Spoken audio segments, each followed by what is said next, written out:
Assalamualaikum warahmatullahi wabarakatuh. Saya Firlini Ramatianisi, NPM 200649151.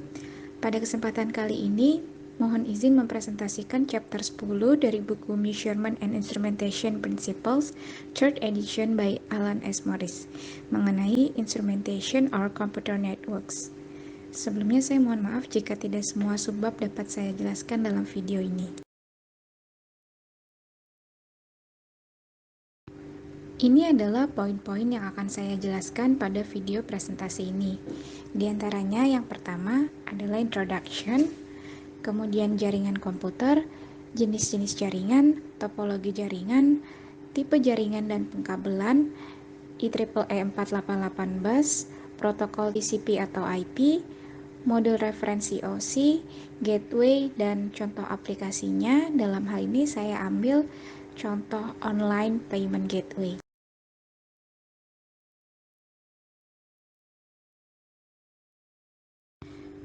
Penggabungan kekuatan pemrosesan komputer dalam intelligent devices dan intelligent actuator menciptakan kemungkinan membangun sistem instrumentasi di mana beberapa perangkat cerdas dapat berkolaborasi bersama, mengirimkan informasi satu sama lain, dan menjalankan fungsi kontrol proses. Pengaturan seperti ini sering dikenal sebagai distributed control system. Untuk mempengaruhi komunikasi yang diperlukan, ketika dua atau lebih perangkat cerdas dihubungkan sebagai node, maka akan mentransmisi data yang memungkinkan terjadinya pertukaran informasi. Selain transfer data, sejumlah informasi kontrol juga harus ditransfer. Tujuan utama dari informasi kontrol ini adalah untuk memastikan bahwa perangkat target siap menerima informasi sebelum transmisi data dimulai. Informasi kontrol ini juga mencegah lebih dari satu perangkat mencoba mengirim informasi secara bersamaan. Dalam instalasi modern, semua komunikasi dan transmisi data antara node pemrosesan dan sistem kontrol dilakukan secara digital di suatu jalur yang disebut electronic highway. Electronic highway dapat berupa jalur komunikasi serial, bus data paralel, atau jaringan area lokal. Serial communication line cenderung sangat lambat dan hanya digunakan jika kecepatan transmisi data rendah dapat diterima. Paralel data bus terbatas untuk menghubungkan sejumlah kecil perangkat di suatu area, misalnya di suatu ruangan, tetapi menyediakan transmisi data yang cukup cepat. Sementara LAN mencakupi area yang lebih luas. Serial interface digunakan untuk menghubungkan suatu perangkat ke jalur komunikasi serial. Sambungan dilakukan secara fisik oleh stiker multipin yang sesuai. Transmisi data paralel jauh lebih cepat daripada transmisi serial. Pada gambar ini bisa dilihat bahwa input device adalah unit luar yang digunakan untuk memasukkan data dari luar transducer lalu ke dalam microprocessor. Contohnya, data yang berasal dari keyboard atau mouse diproses di CPU, kemudian disimpan dalam memori. Sementara, output device biasanya digunakan untuk menampilkan data, atau dengan kata lain, untuk menangkap data yang dikirimkan oleh mikroprosesor dengan terlebih dahulu melalui aktuator. Contohnya, data yang akan ditampilkan pada layar monitor atau printer. Bagian input, masukan, dan juga keluaran atau output ini juga memerlukan sinyal kontrol, antara lain untuk membaca, yakni input-output reader, dan untuk menulis atau input-output writer.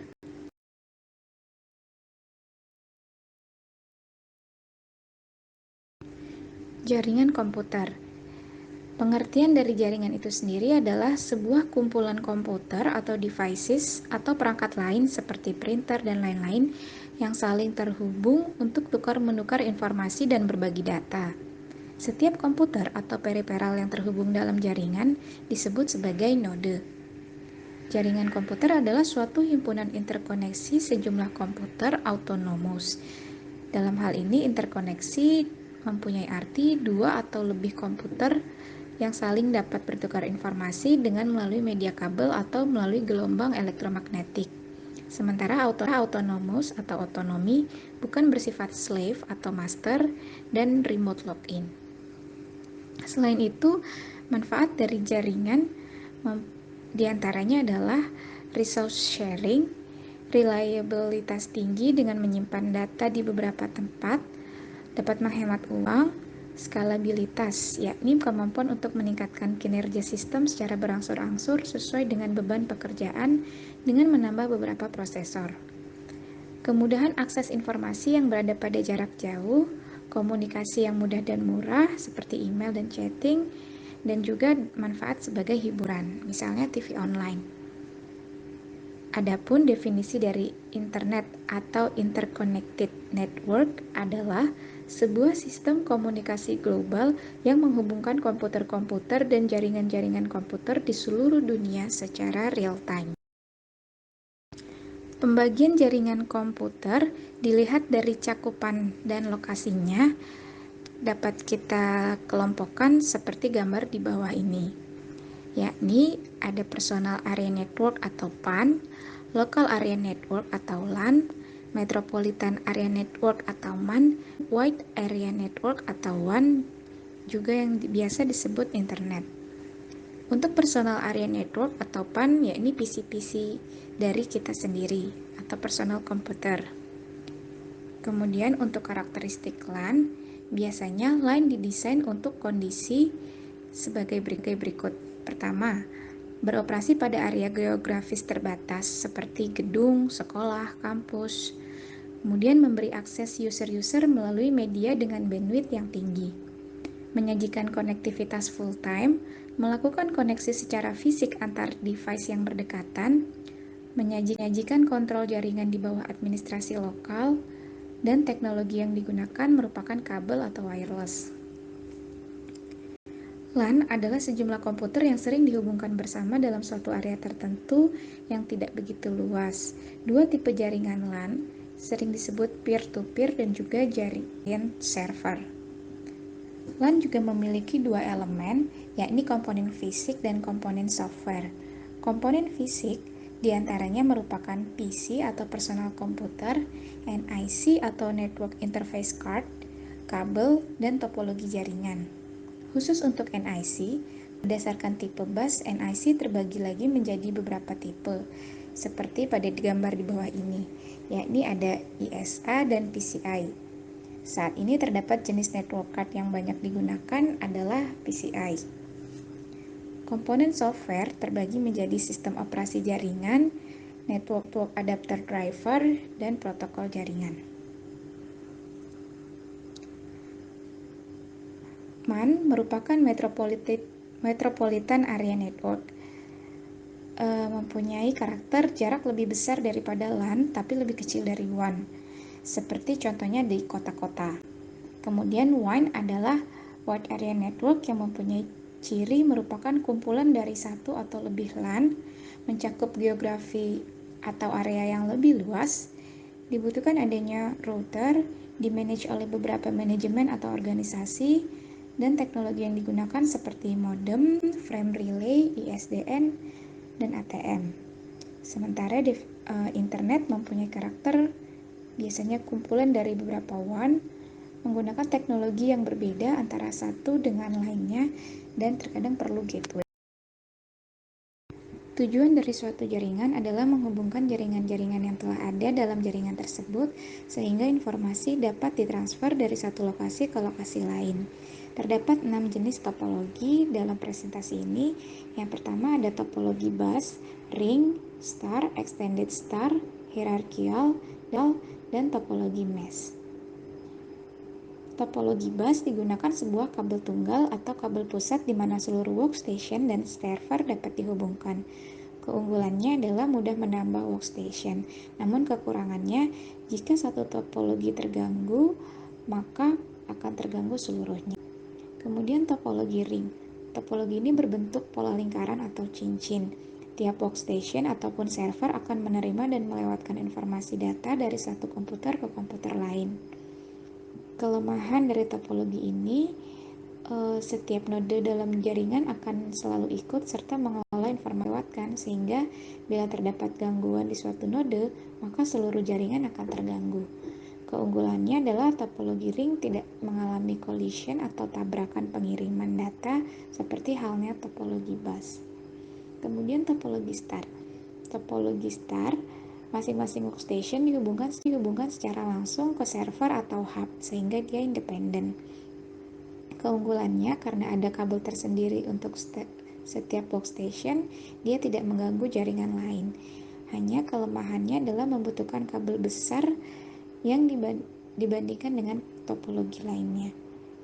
Kemudian ada topologi extended star. Topologi extended star merupakan perkembangan lanjutan dari topologi star. Karakteristiknya, setiap node berkomunikasi langsung dengan subnode, sedangkan subnode berkomunikasi dengan central node. Digunakan pada jaringan yang besar dan membutuhkan penghubung yang banyak atau melebihi dari kapasitas maksimal penghubung. Keunggulannya, jika satu kabel subnode terputus, maka subnode lain tidak terganggu. Tapi kalau sentral node yang terputus, semua node di setiap subnode akan terputus. Kemudian ada topologi hierarkial yang biasa disebut juga sebagai topologi tree.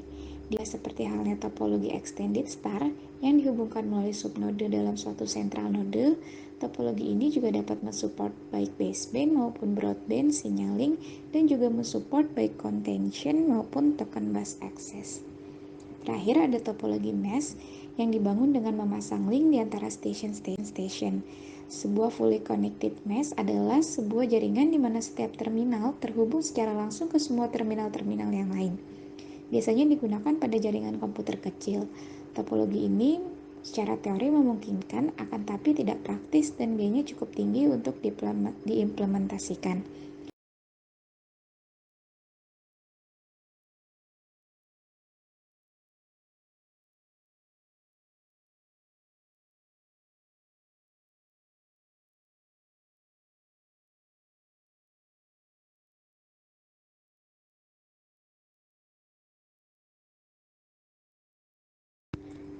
Tipe jaringan dan pengkabelan.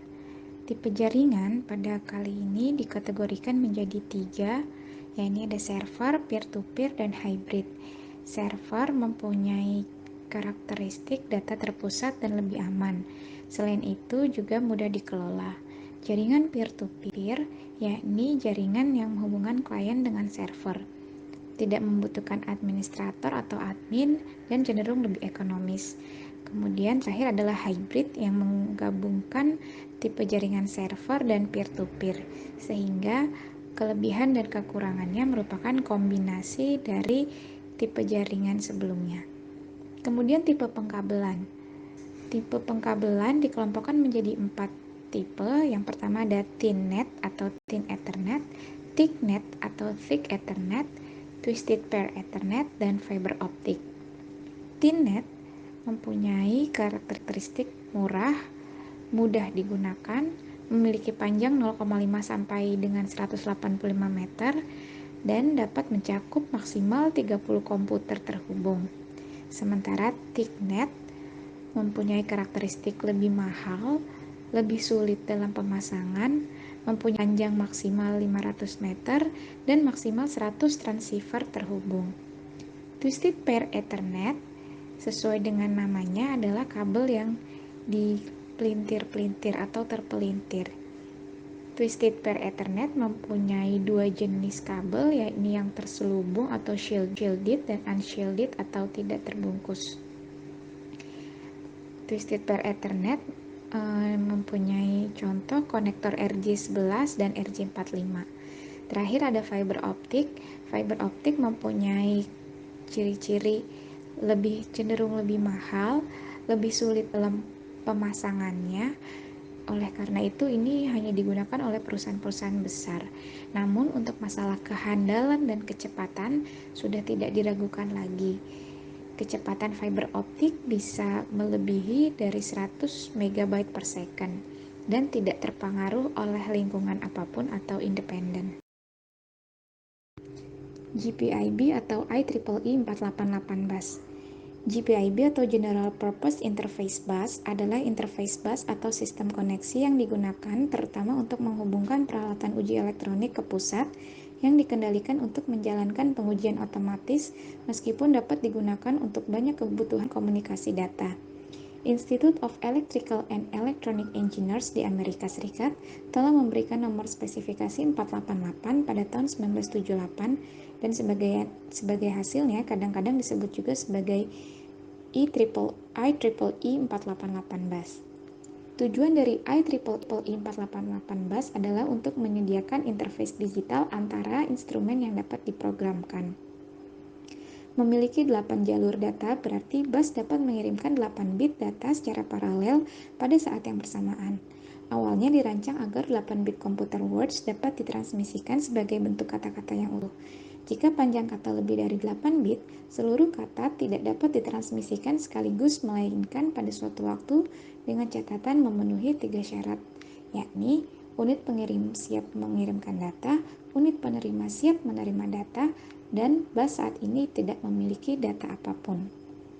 Protokol bus IEEE 488 menggunakan level logika kurang dari 0,8 volt untuk mewakili sinyal logika 0 dan level tegangan lebih besar dari 2 volt untuk mewakili sinyal logika 1. Adapun fungsi dari 8 baris status dapat dilihat pada tabel berikut.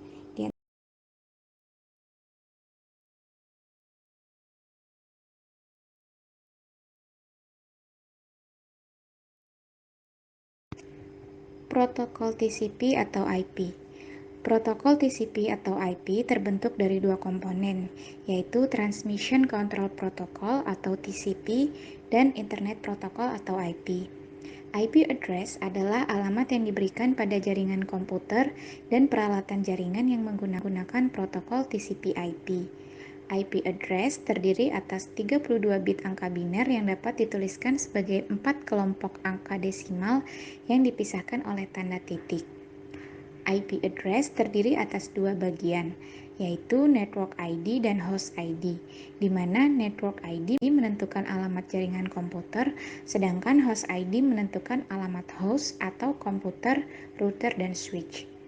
Tujuan dari TCP atau IP adalah untuk membangun suatu koneksi antar jaringan atau network, di mana biasa disebut internetwork atau internet, yang menyediakan pelayanan komunikasi antar jaringan yang memiliki bentuk fisik yang beragam. Tujuan yang jelas menghubungkan antara host pada jaringan yang berbeda atau mungkin terpisahkan secara geografis pada area yang luas.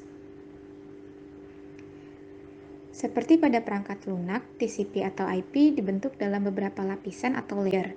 Dengan dibentuk dalam layer, akan mempermudah untuk pengembangan dan pengimplementasian. Antar layer dapat berkomunikasi ke atas maupun ke bawah dengan suatu penghubung interface. Tiap-tiap layer memiliki fungsi dan kegunaan yang berbeda-beda dan saling mendukung layer yang di atasnya. Adapun fungsi layers pada TCP/IP sebagai berikut. Yang pertama, application layer.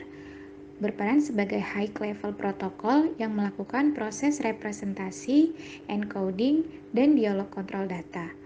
Kemudian transport layer.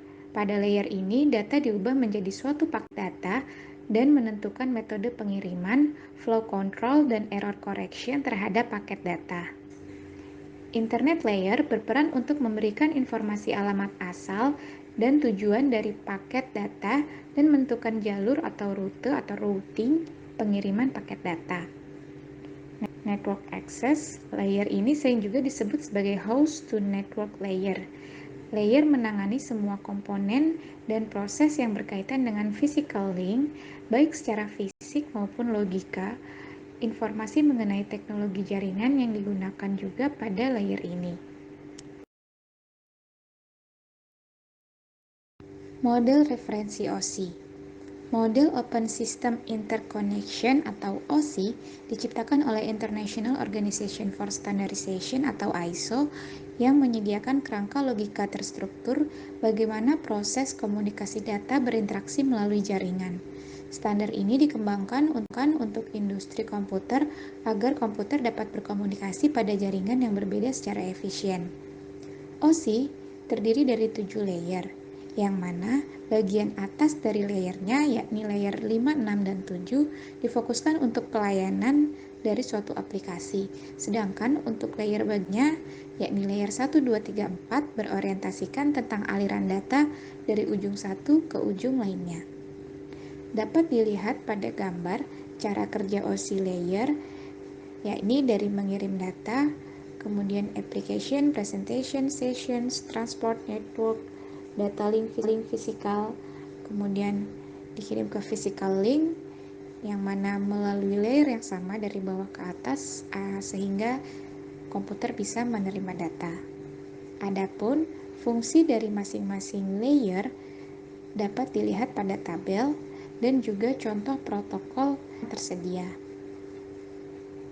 Saya akan membacakan sedikit fungsi layer, yakni dari 1 sampai 4 saja.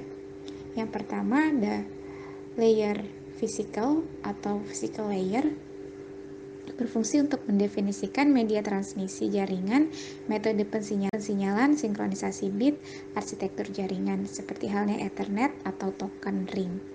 Kemudian ada data link di layer 2 untuk menentukan bagaimana bit-bit data dikelompokkan menjadi format yang disebut sebagai frame. Selain itu, pada level ini terjadi koreksi kesalahan atau flow control, pengalamatan perangkat keras atau MAC, Media Access Control Address, dan menentukan bagaimana perangkat-perangkat jaringan seperti hub, bridge, repeater, dan switch layer 2 beroperasi. Contohnya adalah switches. Layer ketiga atau network ini mendefinisikan pengiriman data dari ujung ke ujung, mendefinisikan alamat-alamat IP untuk melakukan pengalamatan. Contohnya adalah routers, layer 3, dan switches. Kemudian di layer 4 ada transport untuk memecah data ke dalam paket-paket data serta memberikan nomor urut ke paket-paket tersebut sehingga dapat disusun kembali pada sisi tujuan setelah diterima. Selain itu, pada level ini juga membuat sebuah tanda bahwa paket diterima dengan sukses atau acknowledgement dan mentransmisikan ulang terhadap paket-paket yang hilang di tengah jalan. Contoh dari transport adalah TCP dan UDP. Gateway. Kata gateway berasal dari kata gate yang berarti gerbang dan way yang berarti suatu jalan. Sehingga gateway mempunyai pengertian suatu perangkat yang digunakan sebagai media untuk menghubungkan satu jaringan komputer dengan satu atau lebih jaringan komputer yang lain yang menggunakan protokol yang tidak sama. Sehingga informasi dari satu jaringan komputer bisa di-share ke jaringan komputer lain yang tidak sama protokolnya. Jadi, fungsi gateway di sini adalah untuk saling menghubungkan jaringan komputer yang menggunakan protokol komunikasi data berbeda, sehingga gateway dapat berperan untuk mengirimkan data ke komputer lain yang protokolnya berbeda. Fungsi gateway yang lain diantaranya adalah sebagai berikut. Yang pertama, untuk protokol converting. Gateway merupakan perangkat yang menjadi pengantar komputer dengan protokol yang berbeda.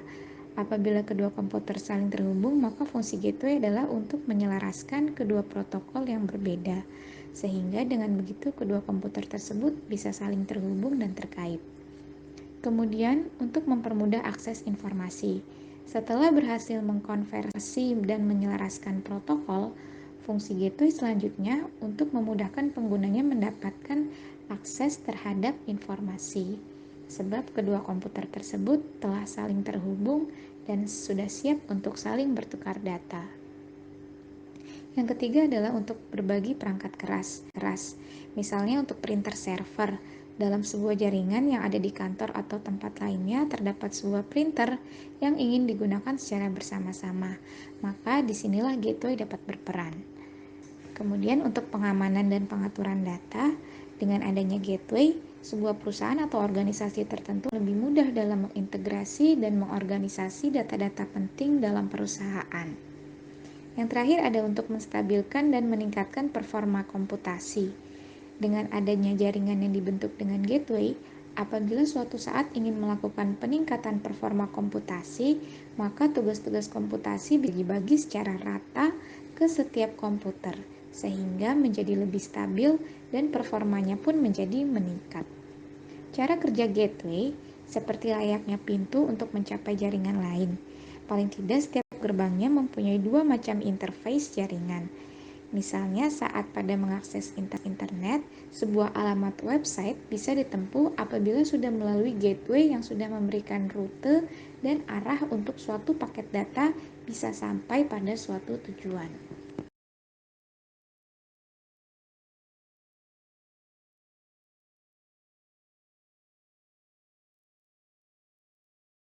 Selanjutnya, saya akan menjelaskan salah satu contoh computer networks, yakni payment gateway dalam kehidupan sehari-hari. Contoh aplikasi payment gateway. Payment gateway adalah sebuah sistem yang mengotorisasi proses pembayaran dari pembeli ke penjual, baik yang menggunakan kartu kredit, transfer bank, atau pembayaran langsung lainnya, seperti direct debit dan e-wallet. Sistem pembayaran ini biasanya digunakan dalam dunia e-commerce oleh toko online terpercaya. Mengapa demikian? Sebab untuk mengaktifasi akun untuk menggunakan layanan payment gateway pasti membutuhkan syarat-syarat khusus yang tidak bisa dipenuhi oleh sembarang toko online. Dengan demikian, toko online yang menggunakan fasilitas payment gateway bisa dipastikan adalah toko online terpercaya dan sebagai konsumen pun tidak perlu khawatir untuk bertransaksi.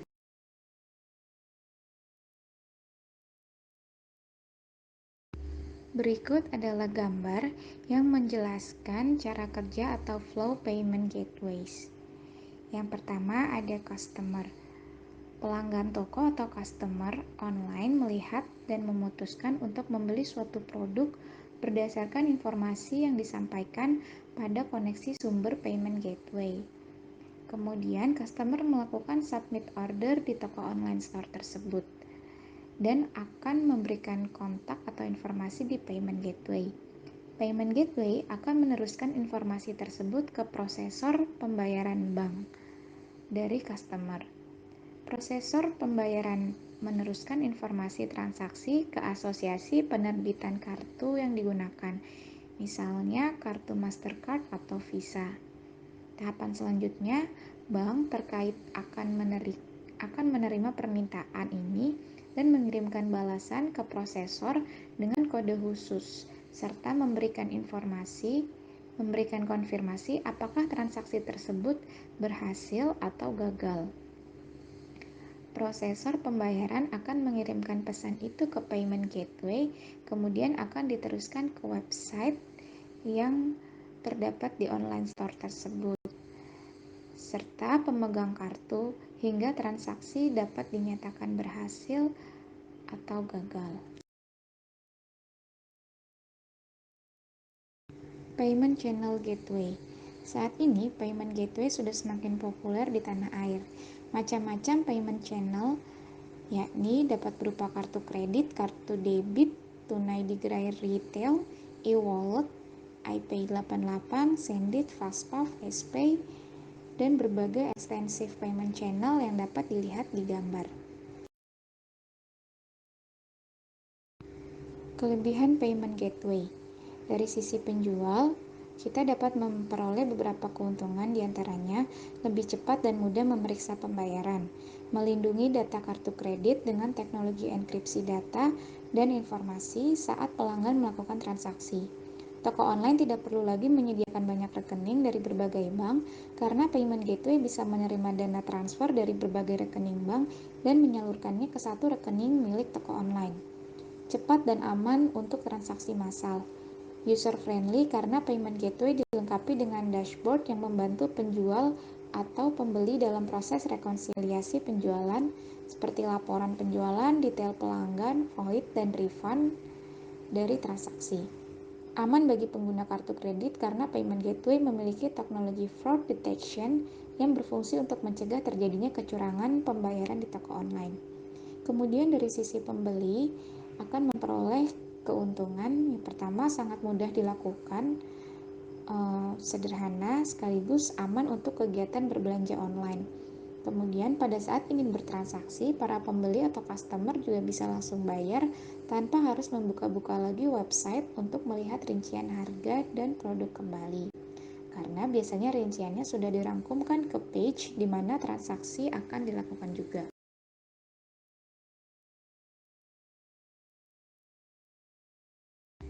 Standar sistem keamanan pada payment gateway. Transaksi online rentan akan ancaman untuk penipuan online ataupun beberapa aktivitas pencurian data pelanggaran. Untuk mengantisipasi hal tersebut, payment gateway sudah memiliki prosedur standar dalam melindungi transaksi pelanggannya melalui 3 sistem pelacakan. Yang pertama, Address Verification System atau AVS, yakni melalui alat ini rincian tagihan pelanggan akan diperiksa dan disesuaikan dengan alamat kartu yang terdaftar. Yang kedua ada Card Security Code atau CVV, yakni setiap proses transaksi pelanggan akan diminta untuk memasukkan 3 digit terakhir pada bagian belakang kartu debit atau kartu kredit. Yang ketiga ada 3D Secure Password atau password untuk mengotorisasi pembayaran. Proses keamanan standar di atas harus dilakukan pelanggan dan akan dilakukan payment gateway sehingga lebih memastikan transaksi pelanggan aman dan lancar. Selain itu, security e-payment juga dapat berupa yang pertama, Public Key Infrastructure atau PKI, kemudian ada Public Key Encryption, yakni proses pengkodean data mentah menjadi data tersamar yang dikirimkan oleh pengirim yang dapat disampaikan oleh penerima dengan aman dengan teknik pemetaan tertentu. Public Key Algorithm atau Asymmetric Algorithm, yakni menggunakan kunci yang berbeda pada saat melakukan enkripsi dan melakukan deskripsi. Kemudian ada sertifikat digital, yakni sertifikat otomatis yang merupakan pihak ketiga yang bisa terpercaya atau trust third party. Sertifikat otoritas yang akan menghubungkan kunci dengan pemiliknya. Kemudian ada tanda tangan digital, yakni tanda tangan yang dibuat secara elektronik dengan jaminan yang lebih terhadap keamanan data dan keaslian data, baik jaminan tentang identitas pengirim dan kebenaran dari data atau paket data tersebut. Ada Secure Socket Layer atau SSL, merupakan suatu protokol yang membuat sebuah pipa pelindung antara browser card holder dengan merchant, sehingga pembajak atau penyerang tidak dapat menyadap atau membajak informasi yang mengalir pada pipa tersebut. Yang ketujuh ada Transport Layer Security atau TLS, yakni protokol kriptografik yang menyediakan keamanan komunikasi pada internet seperti email, internet faxing, dan perpindahan data lain. Terakhir ada Secure Electronic Transaction atau SET, merupakan suatu proses di mana saat pemegang kartu akan membayar belanjaannya di website merchant, pemegang kartu akan memasukkan surat perintah pembayaran dan informasi kartu kreditnya di dalam sebuah amplop digital yang hanya bisa dibuka oleh payment gateway.